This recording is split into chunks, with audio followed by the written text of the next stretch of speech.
trapped at the peak. How she saved the climbers. A deadly snowstorm trapped climbers high in the Alps.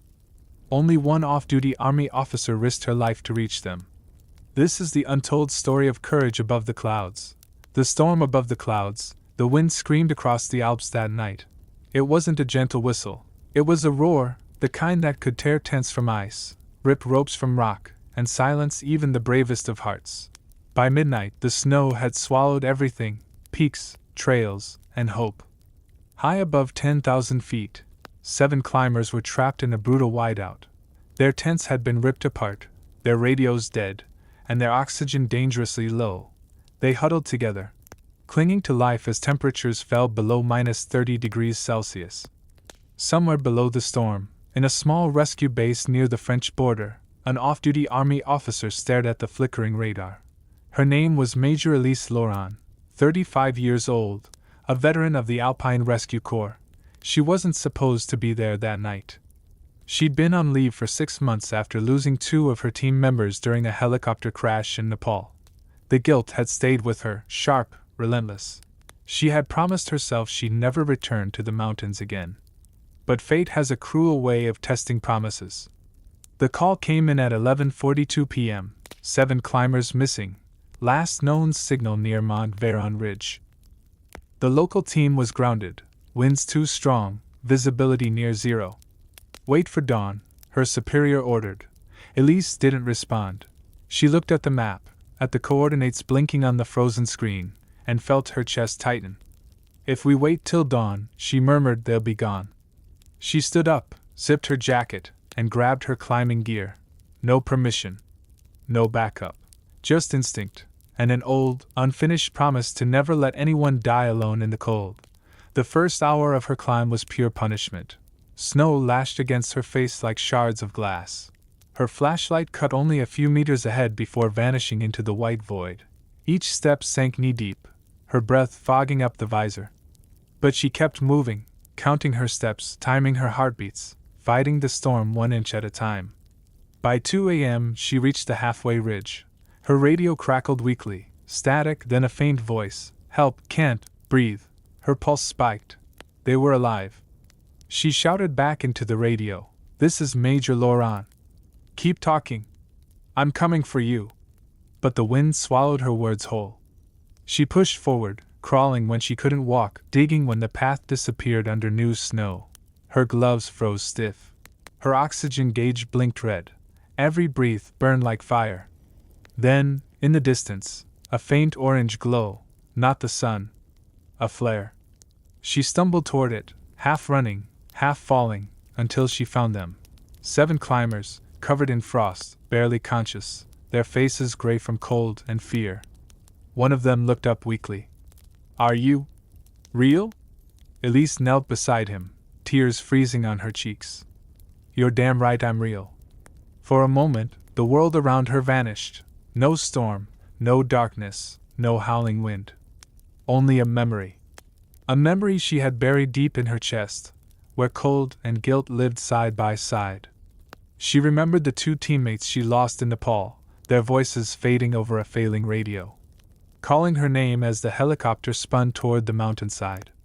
She had reached out for them then, helpless, trapped by gravity and fate. That helplessness had followed her every night since, a ghost sitting at the edge of her bed. But now, staring into the terrified eyes of these climbers, she felt something shift inside her. A fire, small, fragile, but alive. This time, she wasn't too late. This time, no one was slipping away from her hands. She placed a gloved hand on the climber's cheek and whispered, I didn't climb this far to lose anyone again. Not tonight. She assessed them quickly. Hypothermia, frostbite, shock. They couldn't climb down, and the storm wasn't stopping. She opened her survival pack, pulling out heating gels and oxygen injectors. Her hands shook, but her mind was steady. Every second mattered. She tied them together with climbing ropes, securing each to the next. We move as one, she said. If you fall, I fall. If I fall, you hold on. They began their descent. The mountain was unrecognizable. The same path she'd climbed an hour ago was gone, replaced by cliffs of ice and invisible crevices. One wrong step could mean vanishing forever. Halfway down, one of the ropes snapped. A young woman screamed as she slipped. Elise lunged, grabbing the line with her bare hands. The rope sliced through her gloves, through her skin. Blood hit the snow, bright red against endless white. "Hold on!" she screamed. "Don't you dare let go!" She braced herself, body anchoring against the slope. For 2 full minutes she fought gravity itself. Then, with a final pull, she hauled the girl back up, collapsing in exhaustion. "You're safe," she whispered. "We're not done yet." By dawn, her strength was almost gone. Visibility was worse. Fog had rolled in, thicker than smoke. She knew they wouldn't survive another hour in the open. That's when she spotted it, a narrow ice cave near a rock face. She led everyone inside, sealing the entrance with snow blocks to block the wind. Inside, it was barely warmer, but there was silence. She made them huddle together, wrapping them in thermal blankets. One of the climbers, a young boy barely 20, whispered, "Why did you come alone?" Elise smiled faintly. "Because no one else could." He looked at her, eyes filled with gratitude. "We thought we'd die up here." She touched his shoulder gently. "Not today." Hours passed. Her radio was dead, but she kept trying, tapping codes, whispering coordinates, praying someone would hear. Finally, at 7:19 a.m., a faint voice replied, "Rescue team inbound. ETA 20 minutes. Elise's body sagged with relief. But the storm had one last blow to deliver. As they prepared to move, a sudden avalanche ripped through the ridge above them. The ground trembled. Ice cracked. Snow thundered down like the wrath of the gods. Elise threw herself over the nearest climber, shielding him. The cave shook, half of it caved in. Darkness swallowed them again. When she opened her eyes, she couldn't move her left arm. Her leg was pinned under debris. Her radio was gone. But above her, faint cries. The climbers. Alive. She gritted her teeth, forced her body free, and crawled toward the sound. Each movement was agony, but she didn't stop. Not until she saw daylight breaking through the snow, and the rescue team's silhouettes emerging from the fog.